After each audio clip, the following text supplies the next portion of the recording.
Hoodlums invade National Youth Service Corps orientation camp in Abuja, cut away various items.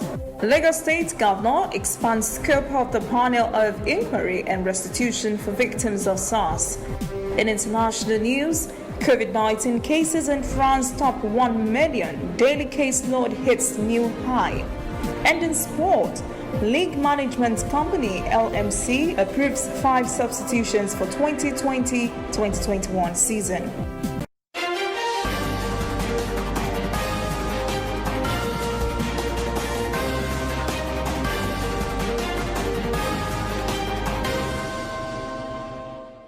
This is ANN News. I am Olajumike Olatuji. The National Youth Service Corps orientation camp in Abuja has been invaded by hoodlums who carted away several different items.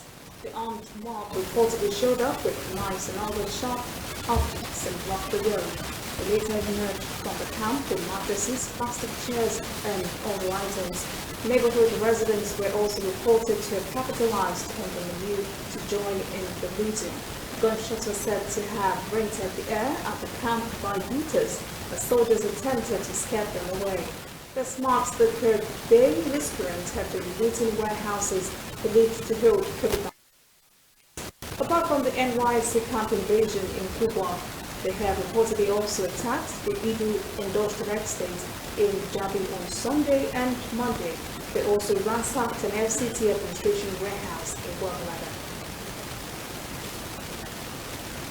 The State Governor Babajide Sanwo-Olu has added more responsibility to the panel of inquiry assembled to probe the alleged atrocities laid at the feet of the disbanded Special Anti-Robbery Squad, SARS. The panel will now also investigate the Lekki shootings. Sittings will take place 3 times per week on Tuesday, Friday, and Saturday at the Lagos Court of Arbitration. 2 protesters have been chosen by youths to represent them on the panel.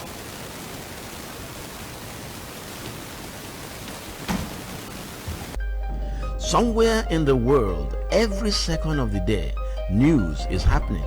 And of course, Nigeria is bustling with news day and night. That is why ANN doesn't sleep. Our eyes are peeled, wide open, so no story escapes our radar. We stay abreast of world events and happenings at home. We keep you up to the minute in the world of sports. We give you information to stay on top of your investments and all the hard facts you'll need to navigate your day. If you miss us on air, you can keep up to date on our website and on our social media platforms, Twitter, Instagram, and Facebook at ANN Africa TV. We are ANN, African News Network. We do news right in a truly African spirit. We apologize for the poor audio. Kogi State Governor Yaya Bello has revealed that state governors in the country have received 1 billion naira each from the federal government as palliative for the coronavirus pandemic. Bello also said, in addition, governors have signed a memorandum of understanding with the World Bank to receive another 1.1 billion naira for the same purpose. Governor Bello gave this information during a television interview on Tuesday morning. He said his state received the federal government's 1 billion naira even though Kogi had no coronavirus infection because his state was equally affected by the pandemic and because the funds were to assist every state. Bello said he was the only state governor who did not sign an MOU with the World Bank for the 1.1 billion naira fund because, as he put it, it was a one-sided agreement. The governor denied allegations that his government hoarded COVID relief packages in Lokoja or anywhere in the states. He said those allegations were to discredit state governors and the federal government. The Arawa Consultative Forum has alerted President Muhammadu Buhari to a claim that Northerners are being killed in some parts of the South. It is calling on the federal government to urgently instruct state governments to set up commissions of inquiry into the allegations. The group's National Publicity Secretary, Emmanuel Yahweh, said in a statement in Kaduna that the ACF had received a report from its Rivers State Chairman, Alhaji Ibrahim Tukur Tudunwada. The Northerners living in Rivers and Abia states were being held hostage by members of the proscribed indigenous people of Biafra, IPOB. The forum alleges that at least 13 Northerners had been killed. It also claims IPOB had destroyed 50 buses, trailers, and trucks owned by Northerners in the two states. The group has advised Northerners to cancel plans to travel to the south and appealed to President Buhari to take proactive measures to save the lives of all Nigerians wherever they reside. The federal government says the risk is very high for a COVID-19 resurgence in the country because of the large gatherings of the EndSARS protesters and the disturbances that ensued. Chairman of the Presidential Task Force on COVID-19, Boss Mustafa, sounded the alarm during the joint media briefing of the task force in Abuja on Monday. He said the attention of Nigerians over the past 2 weeks had been focused on the youth protests and COVID-19 developments at home and abroad. He said the large gatherings engendered by the protests, including the looting and break-ins at various warehouses, homes and stores, have put the country at a great risk of a resurgence of the coronavirus. Well, the results of infections during the last 2 weeks of disturbances in the country may not be showing yet, as the Nigeria Center for Disease Control, NCDC, confirmed just 119 new coronavirus infections in the country on Monday. The agency, the country, said total confirmed cases stand at 62,111. NCDC says 57,571 persons have been successfully managed. It also reports 1,132 patients have died of the disease. Lagos posted 77 new cases, followed by 26 at the FCT. Plateau had 9, Edo 4, Oyo 2, and Nasarawa 1. Coming up, African news. South African protesters demand government action against farm murders. And later, international news. COVID-19 cases in France top 1 million. Daily caseload hits new high.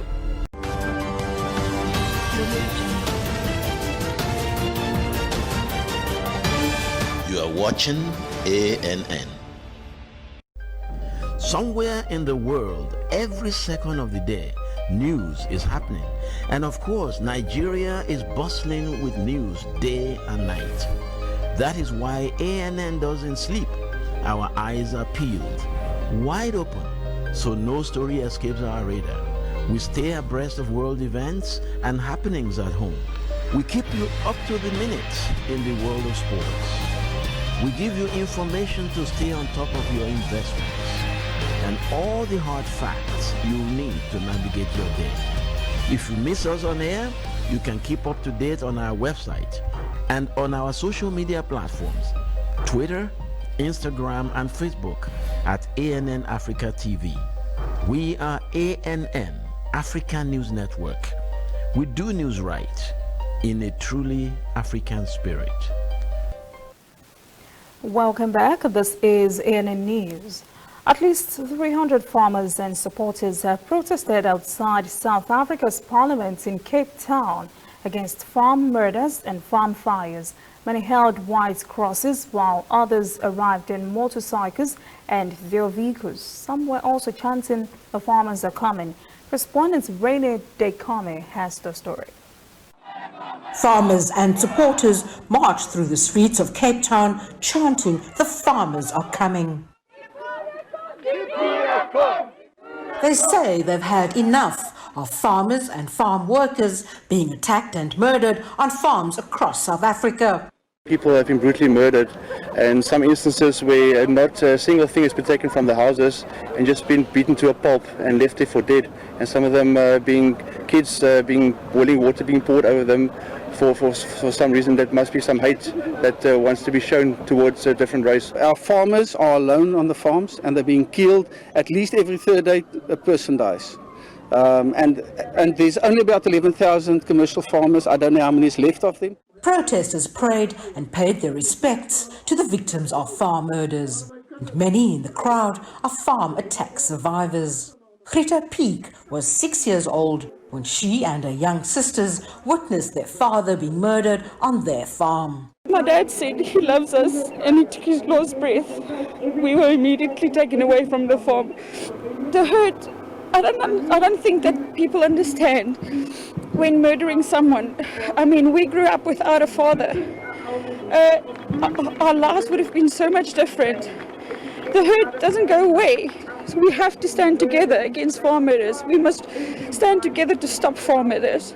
According to the Western Cape Ministry of Agriculture, South African farmers export 50% of their agri-products to the rest of Africa. And farm murders in South Africa impact directly on the food security of people in South Africa and the entire African continent. And therefore the President, as the chairperson of the African Union, should take note. As the chair of the African Union, he should be concerned about farm attacks, because of farm attack, a farm murder in South Africa compromise food security and political stability on the African continent. The South African government strongly denies that farm killings are politically or racially motivated, saying that it's part of the broader crime problem in the country.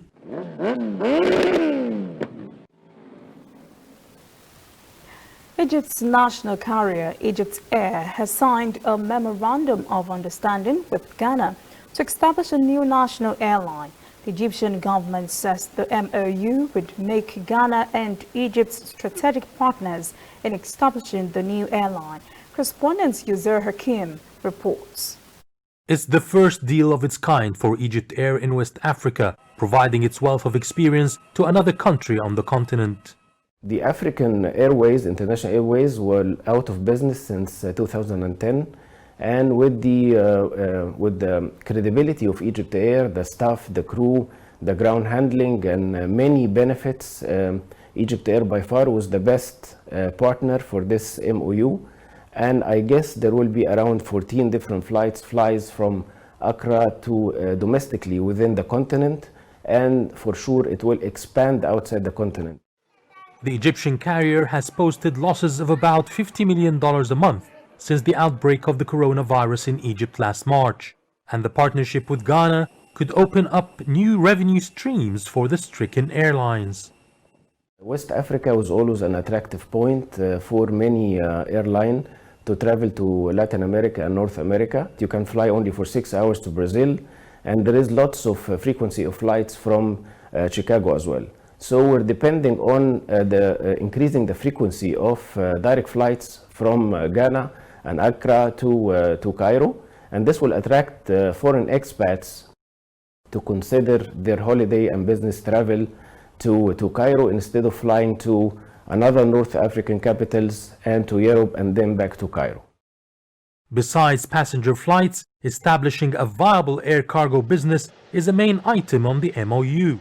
The first quarter of 2020-2021 will be the start of the free trade agreement between all African countries.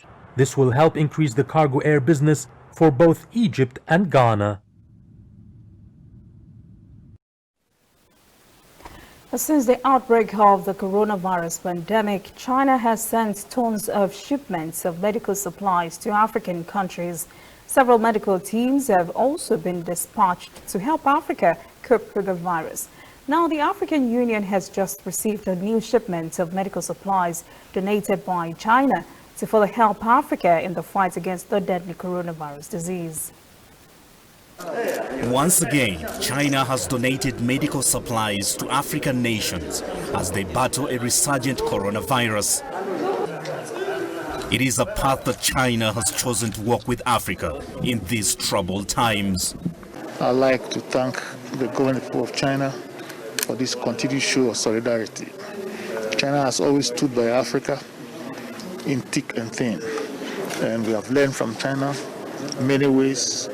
And it is said that your best friends are those who stand by you in times when you are in difficulty. China has continued to prove that.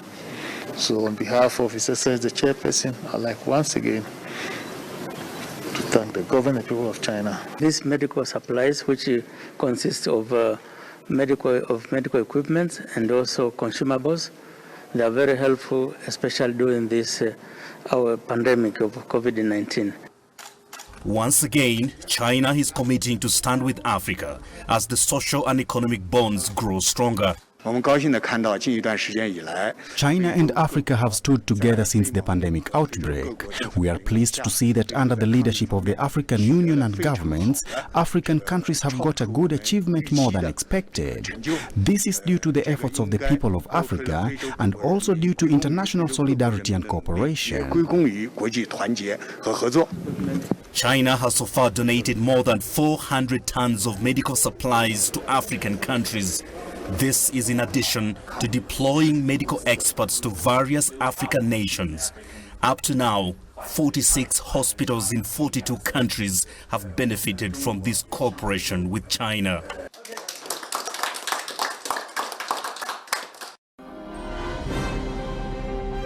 When we return, international news.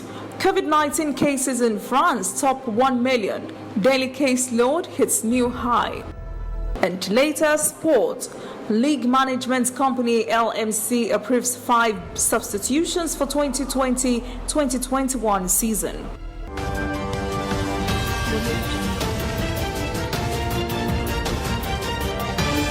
You are watching ANN.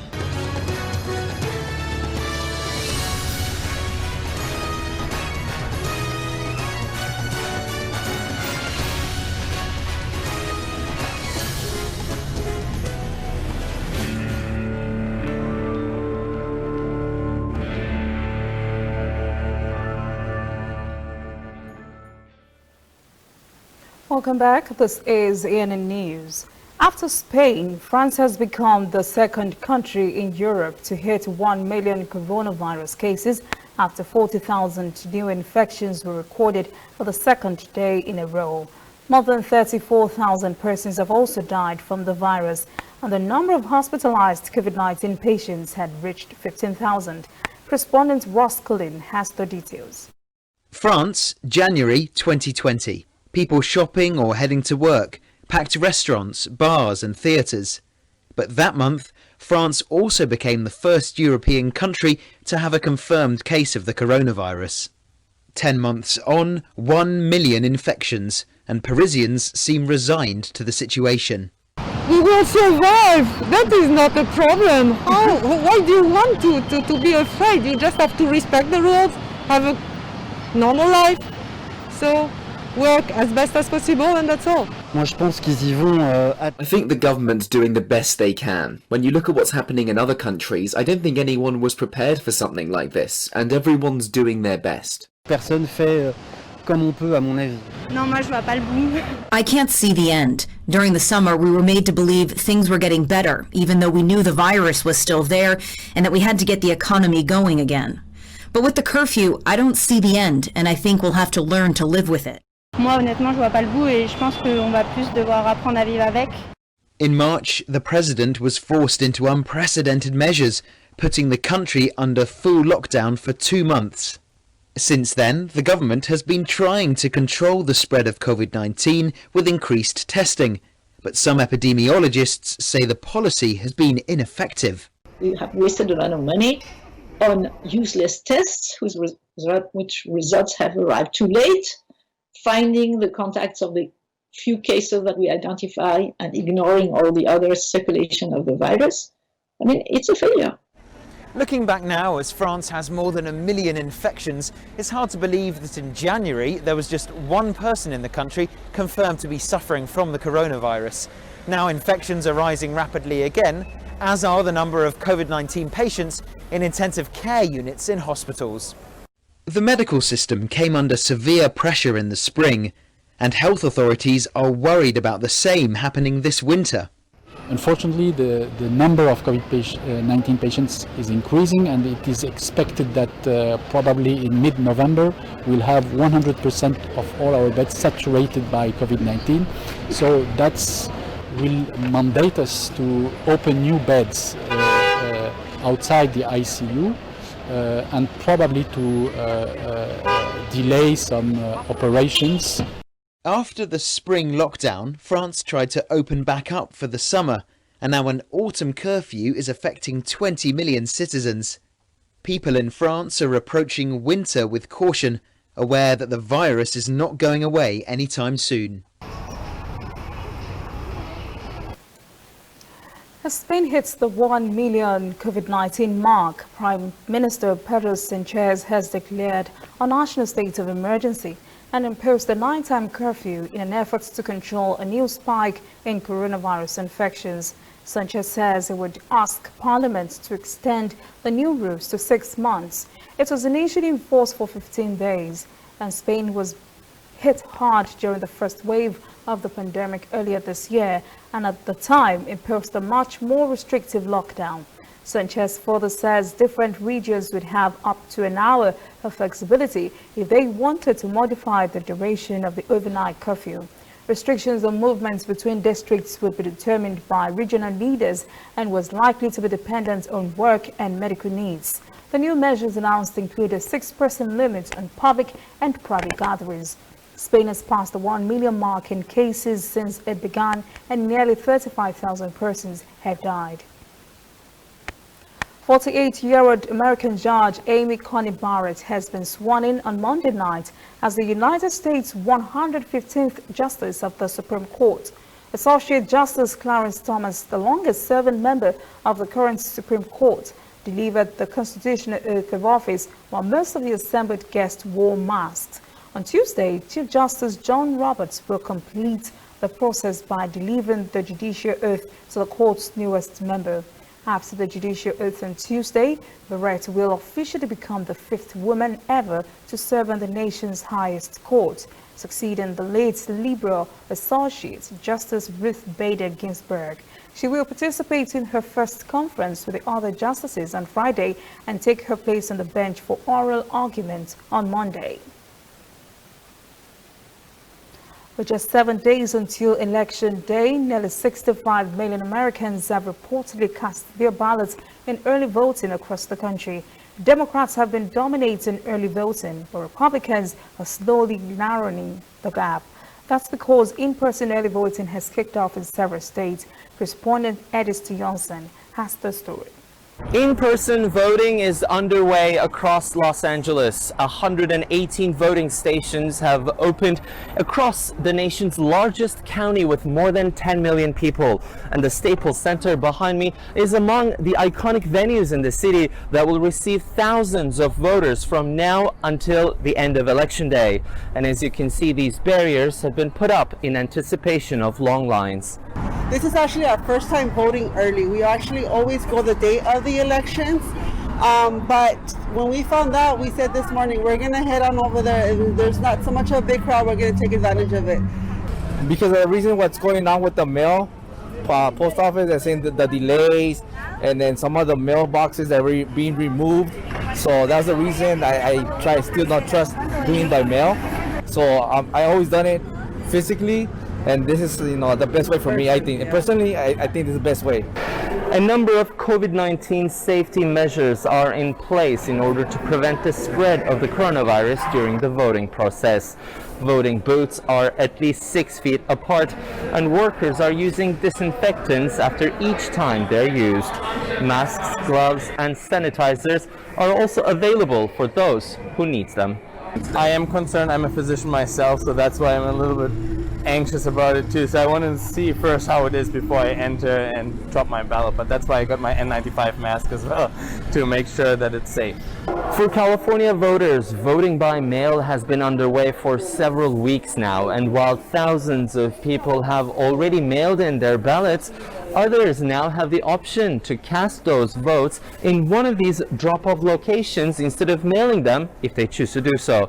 By October 30th, Los Angeles will have all of the nearly 800 voting stations open to voters across the county. Up next, sports. League management company LMC approves 5 substitutions for 2020-2021 season. Please stay with us.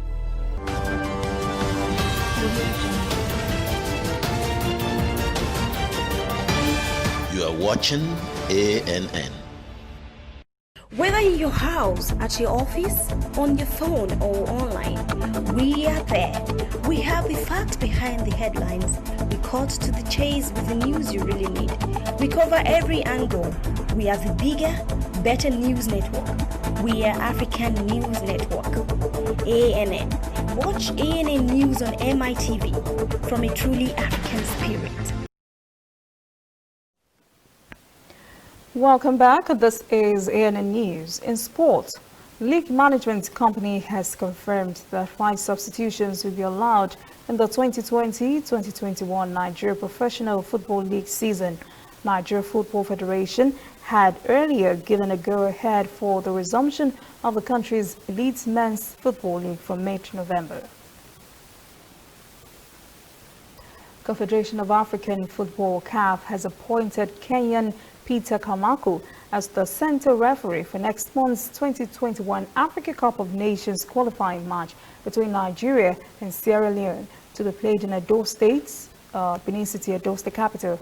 Kamaku will be assisted by compatriots Gilbert Kipuchi Kuroshud and Tony Mudaye Kidia, while Anthony Juma Ogwayo will serve as the 4th official. That is ANN News this evening. Thank you for joining us. For details on these and other breaking stories, visit our website, annafrica.news. Conversation continues on our social media platforms, Twitter, Instagram, and Facebook at ANN Africa TV.